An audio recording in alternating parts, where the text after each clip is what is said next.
Assalamualaikum warahmatullahi wabarakatuh. Hello guys, ketemu lagi. Balik lagi di video bareng Arinis. Gimana kabar kalian? Semoga dalam keadaan baik aja di kondisi saat ini. Nah, video kali ini gue tuh bakal ceritain gimana rasanya pakai Vivo V23e, HP 4 jutaan dari Vivo yang punya fitur itu nggak biasa. Tapi ada beberapa fitur juga sih di kelasnya yang absen pada smartphone ini. Jadi yuk langsung aja tonton videonya sampai akhir. Nah, buat teman-teman yang belum lihat video unboxingnya, cek aja linknya di atas gitu ya.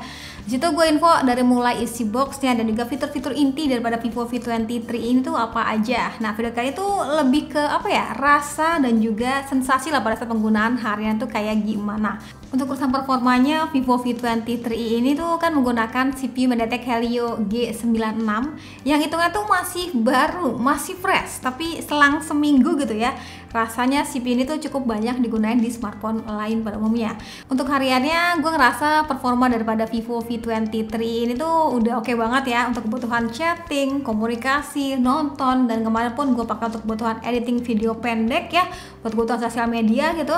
Itu gue ngerasanya udah disupport dengan baik, karena emang kalau kita tengok buat status sendiri tuh mencapai 334 ribuan, yang hitungannya termasuknya yang gede sih. Dan kalaupun untuk kebutuhan main game, kebutuhan main PUBG itu dapat settingan smooth ultra atau mentok di XD high.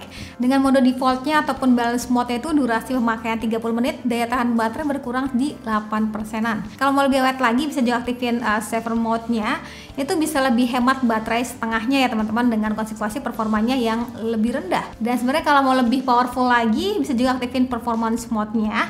Tapi ya tentu ya konsumsi dayanya tuh lebih berasa. Ya durasi pada saat main game 30 menit itu ngabisin baterai di 15%-an lah ya hitungannya. So sesuai aja dengan kebutuhan kalian.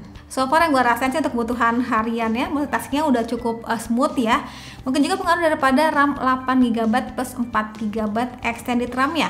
Dan varian yang gue pegang itu dengan kapasitas ROM itu 128GB.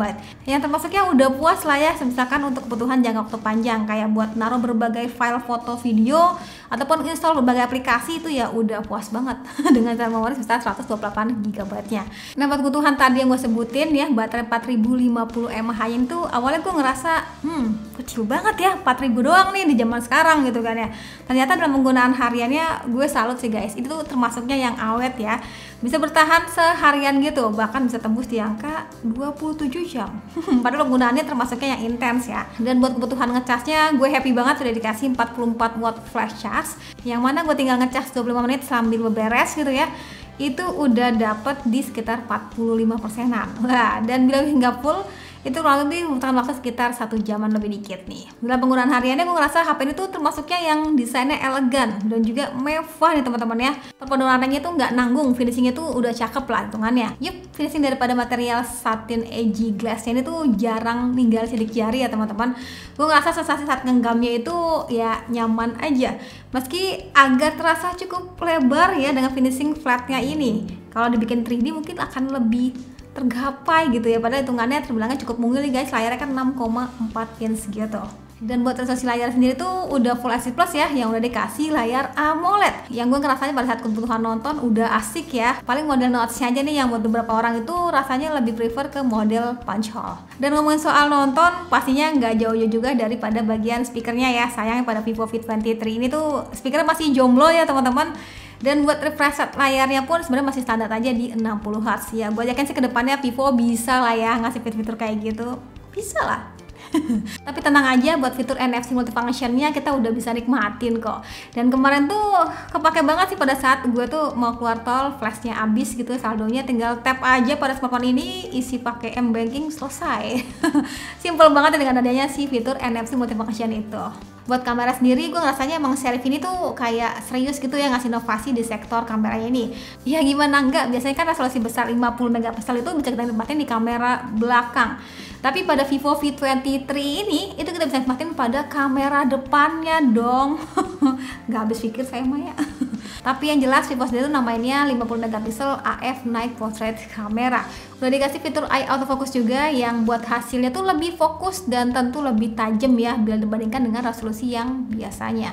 Untuk foto malamnya AI Extreme Night ini tuh emang cukup cetar ya untuk kebutuhan selfie-nya. Kalau buat kamera belakang sendiri kita tuh dikasih 3 kamera gitu ya, tapi yang bikin gue senang itu kita bisa nikmatin lensa super wide angle-nya, 64 megapiksel resolusi besarnya, dan juga foto makro pun sudah ada nih guys. Buat hasil fotonya bila di kondisi cahaya yang berlimpah itu terbilangnya udah instan banget ya buat pamerin di sosial media.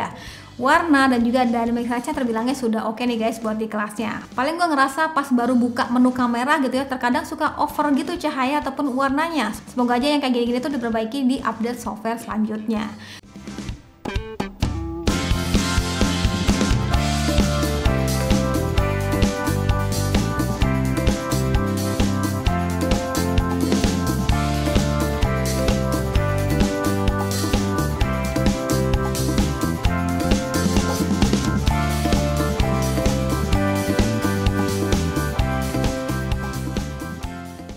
Tapi buat kamera belakangnya seperti biasa nih guys, Vivo tuh mode autonya sama night mode-nya tuh kayak beti-beti gitu loh teman-teman. Tapi emang buat cahaya lampunya tuh lebih ke kontrol aja.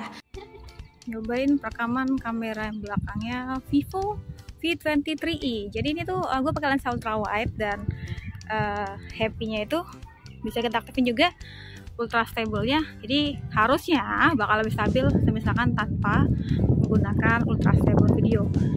Asik ya. Akhirnya liburan walaupun cuma kesini doang. Coba kita bakal pindah ke lensa yang utamanya.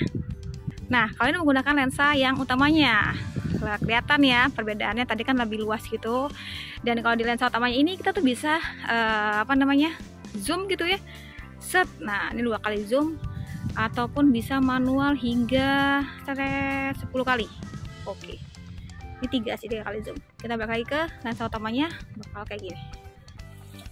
Nah, kalau ini contoh menggunakan fitur steady face videonya, jadi kamera depannya itu bisa lebih smooth teman-teman. Ini oke banget, misalkan bentukannya kayak bikin vlogging gitu ya, jadi lebih smooth aja hasil videonya. Cuma memang untuk ruang lingkupnya itu agak sedikit close up aja. Overall kayak gini untuk hasil videonya.